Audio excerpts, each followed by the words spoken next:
Hi, folks. This is Don Meissner with the North Country Fishing Report. You know, I've been thinking this is really a transition time, and I can't tell you too much about all the fish that are being caught because most people aren't fishing right now.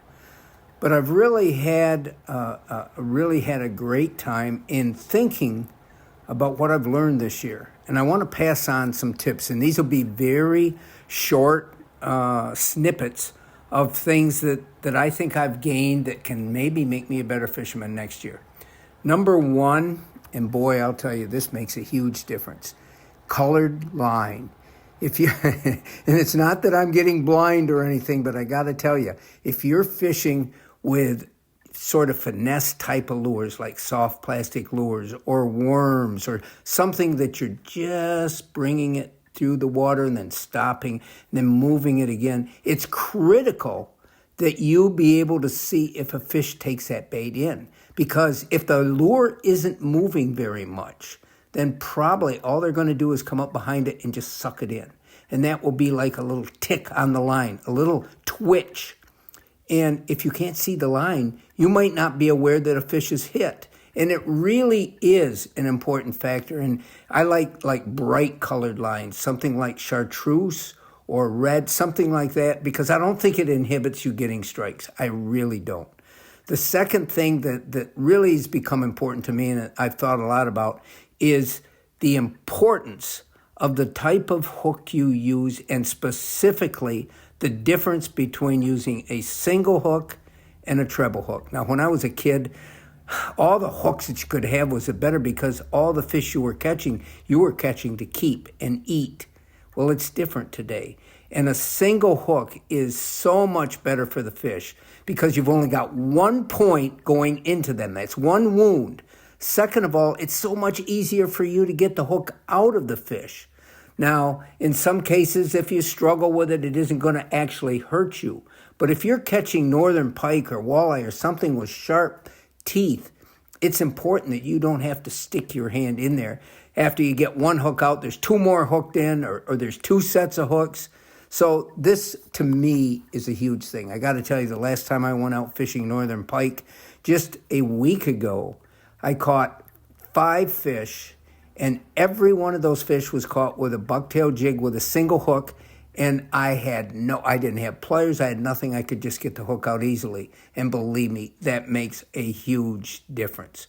Third tip is the drift. How that lure is going down through the water is maybe one of the most critical things of all. And just talking about the times that I'm fishing like the Grass River, any of the tributaries, there's no difference here in terms of technique.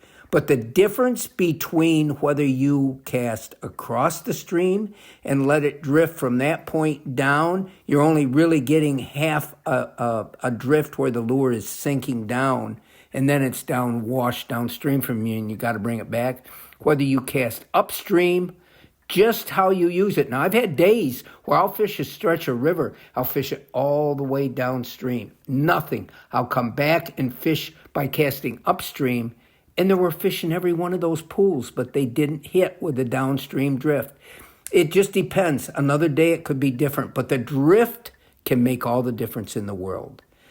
Whatever number we're at now, but scent is another big part of what can make a fish hit or not. And I never really adhered to this my whole life fishing until this year. And this year, I started thinking more about all the carp fishermen that use all the scents, the fruit-smelling scents or whatever, to appeal to the carp's sense of directing itself by its smell. So scents really do make a difference. And this year, I started using Berkeley's Max scent. And I am telling you, maybe I've just brainwashed myself, but I had tremendous luck I'd be using something else, a very similar type of bait, and then I'd put the Max scent, same type, whether it was a tube or a crayfish or whatever, and bam, strike on the first cast. And it happened over and over. It wasn't just a coincidence. The other thing I really think is important that I want to pass on to you is the importance of the rod tip. We've talked about this recently, but it really does make a difference. That tip of your rod is where you're going to impart the action or the pull onto the line to set the hook. And if you don't have the right action on that tip for the bait that you're using and the speed of your retrieve, it can work against you. You can not set the hook because it's too wishy-washy and it doesn't drive the hook in. Or if it's too stiff, it can pull the hook right back out once you hook it. That's something you have to experiment with, but believe me, it can make a huge difference. And I think the most important thing maybe that I left out is that any brand will work. Once you decide on what you want to fish with, let's say you decide you want to use a little crayfish, a 2 3/4 inch crayfish. Well, there's a number of companies out there that are making that same bait in the same size and probably the same color. And I promise you, even though I've just talked about the importance of scent, I mean, you can always dip a lure into scent if that's what really makes a difference for you. But any one of those brands of lures will work. If you believe in it, if you use it, and the more you use it, the more you're going to believe in it, and the better you're going to get in fishing it. But these are tips to think about as you plan your fishing for next year. Until next time, folks, this is Don Meissner with the North Country Fishing Report.